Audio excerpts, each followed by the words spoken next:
70వ గణతంత్ర దినోత్సవ శుభాకాంక్షలు.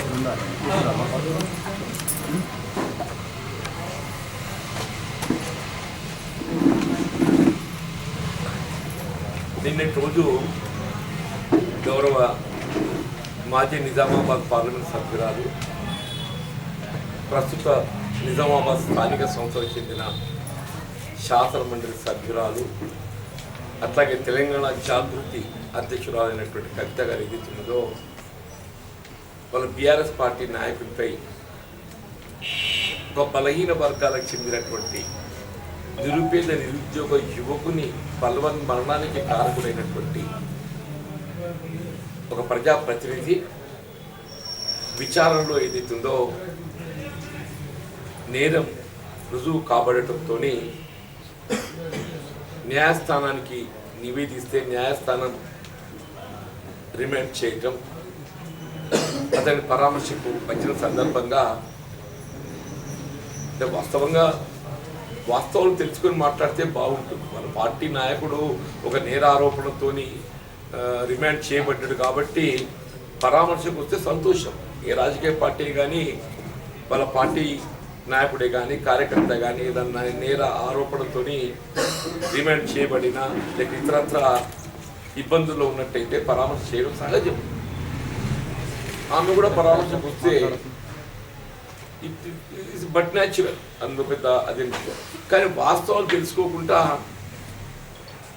ఇలా కొత్తగా ఏర్పడ్డ కాంగ్రెస్ ప్రభుత్వం కక్షపూర్తిగా వ్యవహరిస్తున్నది. ఇవాళ టీఆర్ఎస్ నాయకులను కార్యకర్తలు భయప్రాంతం గురి చేసే విధంగా పోలీసు వ్యవస్థను ఏదైతుందో వినియోగిస్తుందని చెప్పని ఏదైతే పేర్కొనడం ఏదైతుందో ఆశ్చర్యం కలిగిస్తుందని చెప్పండి. అంటే గతంలో వాళ్ళు చేసిన పని ఈ ప్రభుత్వం కూడా చేస్తుందని చెప్పని భావించడం అది వాళ్ళ విజ్ఞతగా వదిలేస్తుంది. ప్రవర్తించరు కాబట్టి వాళ్ళ ప్రజలు ఏం తీర్పిచ్చారో మనం గమనించారు. వాళ్ళు గతంలో ఆ విధంగా ప్రవర్తించరు కాబట్టి ప్రజలు ఏ విధమైన తీర్పిచ్చారో గమనించమని చెప్పండి. ఈ అంశానికి సంబంధించి కూడా ఎవరైతే రాజేశ్వర రెడ్డి గారు అనే సర్పంచ్ ఒక నిరుపేద నిరుద్యోగ యువత బలహీన వర్గాలకు చెందినటువంటి సాధారణంగా యువకుడు బలబలమని చేసుకోవడం అంటే సాధారణ పరిస్థితులు ఎవరు కూడా చేసుకో అన్లెస్ ఒక బలీయమైనటువంటి కారణాలు ఉంటే తప్ప. ఒక హబ్షిపూర్ గ్రామంలో ఏదైతే కిరాణా కొట్టు అనుకుంటారు, రాత్రి 11:30 ఆ ప్రాంతంలో ఏదైతుందో ఆ కొట్టు కంటే కొట్టు ఇల్లు ఒకటే కాదు ఉంటుంది, కొట్టు అది సపరేట్ కాదు. మాకు సిగరెట్ కావాలని చెప్పారంటే రాత్రి 11:30 12 o'clock ఒకతే ఉండే ఈ బలవన్మరణాన్ని పాల్పడినటువంటి శివనాగి తల్లి ఇట్స్ లేట్ నైట్ అని చెప్పని ఆమె ముందుకు రాలేకపోయింది. దానికి ఆమెపై ఇంటిపై దాడి చేసి ఇది ఇమీడియట్లీ నెక్స్ట్ డే వాళ్ళు పోలీస్ స్టేషన్లో కంప్లైంట్ చేసినారు. వాళ్ళు డిఎస్పీ గారికి రిపోర్ట్ చేసిండ్రు, సంబంధిత రూరల్ పోలీస్ స్టేషన్లో కంప్లైంట్ చేసి police people have not turned up. వీళ్ళు ఏదైతుందో కొత్త ఇబ్బందులకు గురై సరే ఊళ్ళో పెద్ద మనుషులు చెప్పుకుందాం అని చెప్పని ఊళ్ళో పెద్ద మనుషులు చెప్పుకున్నారు. ఇట్లా రాత్రి 11:30 ప్రాంతంలో వచ్చి మా ఇంటి మీద దాడి చేసింది 3 వ్యక్తులు చేస్తే నెక్స్ట్ డే మనకి 29th అనేది మా మీద పెద్ద మనుషులు షికాయత్ చేస్తామని చెప్పి మళ్ళీ వచ్చి దాడి చేసి సేమ్ పీపుల్ అదే 29th మళ్ళీ వచ్చేది అవుతుందో 30 నాడు 29 దాడి వస్తే మనం 30 నాడు వచ్చి మళ్ళీ పోలీస్ స్టేషన్లో ఒక కంప్లైంట్ ఇచ్చాం. మేము 25 నాడు ఒక కంప్లైంట్ ఇచ్చిన డిఎస్పీకి ఎస్ఐ గారికి. వాళ్ళు తిరిగి మళ్ళీ మా ఇంటి మీద దాడి చేసారు. పూల పెద్ద అవసరం మాకు మా మీద షికాయత్ చేస్తామని చెప్పాను. మళ్ళీ వస్తే పోలీసులు మేము విచారణ చేస్తామని చెప్పాను. They did not act. Police స్పందించాలి తక్షణమే.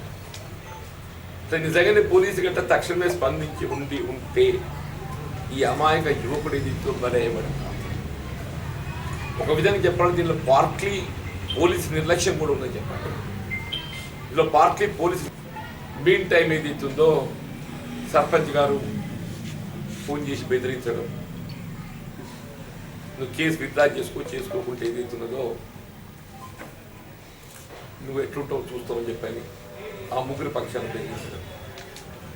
వాళ్ళు 30th నాడు ఇచ్చిన కంప్లైంట్లో మెన్షన్ చేసి ఆయనక పాప ఫస్ట్ నాడు ఏదైతుందో నిరుపేద నిరుద్యోగ యువకుడు ఏదైతుందో సారంగపూర్ మండలం పట్టపల్లిలో ఒక చెట్టుకు హ్యాంగ్ చేసుకుని చనిపోయింది.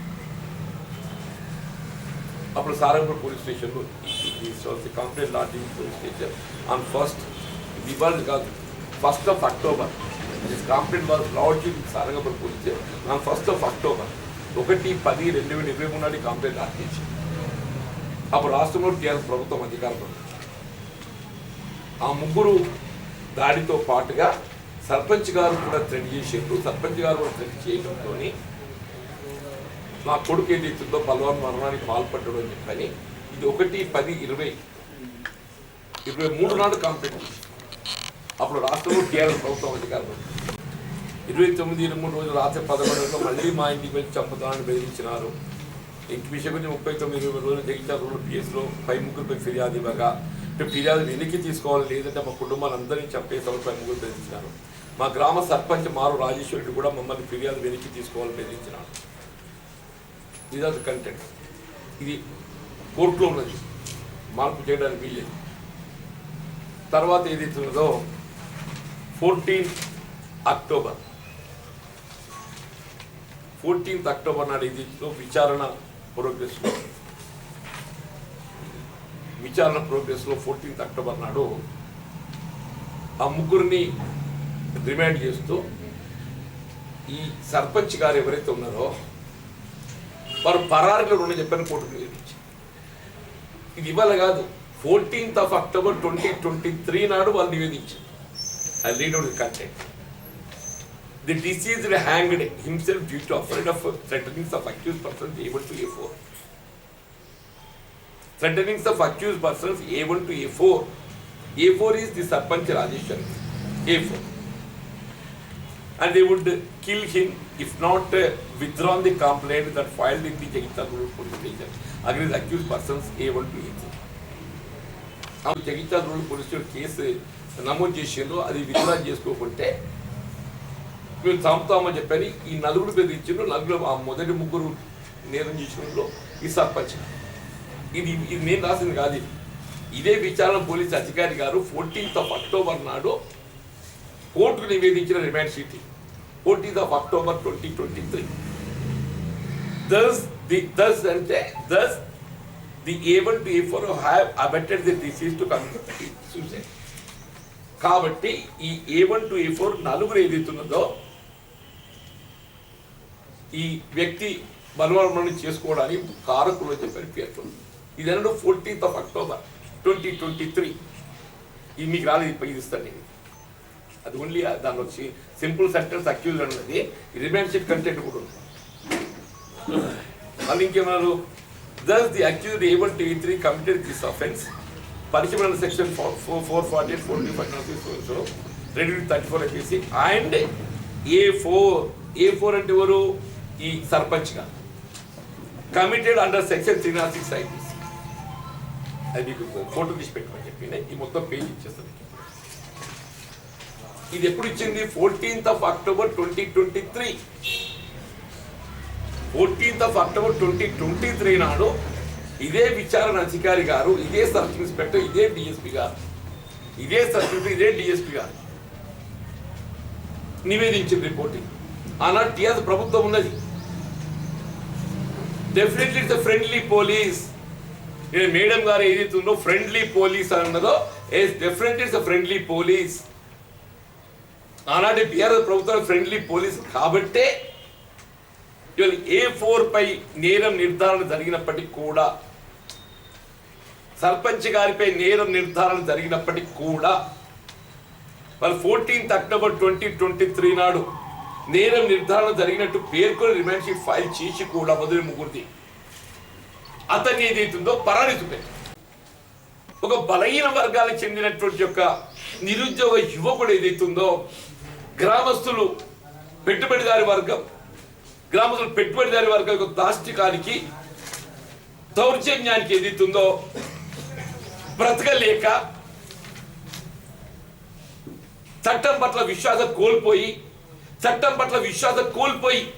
పోలీస్ వ్యవస్థ పట్ల విశ్వాసం కోల్పోయి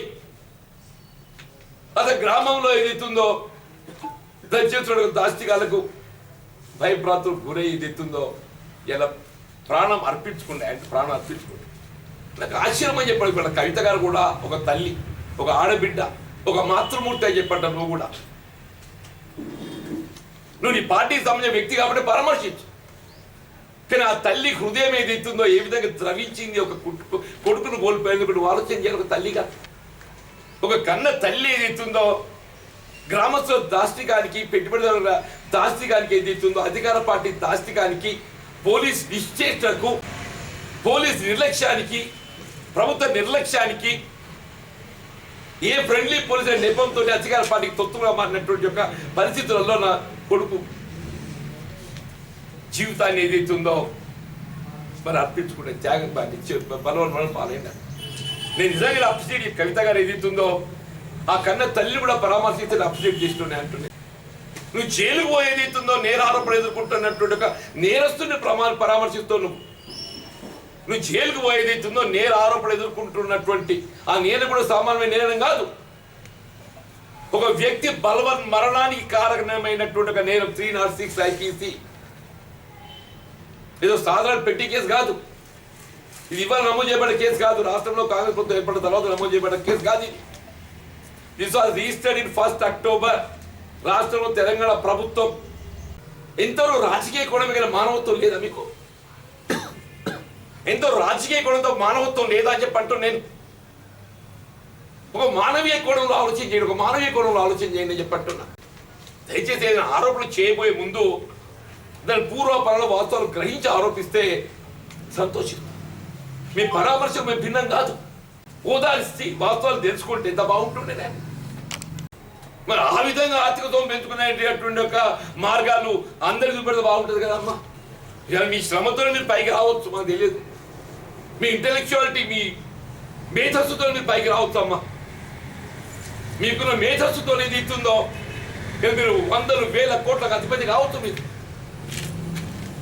అందులో కొద్దిగా సామాన్య ప్రజానికాన్ని కూడా ఆ మేధస్సులో కొంత భాగం ఇట్లా పైకి రావచ్చురా నా లెక్క మీరు అని చెప్పి చూపెట్టి మంచిగా ఉంటుంది.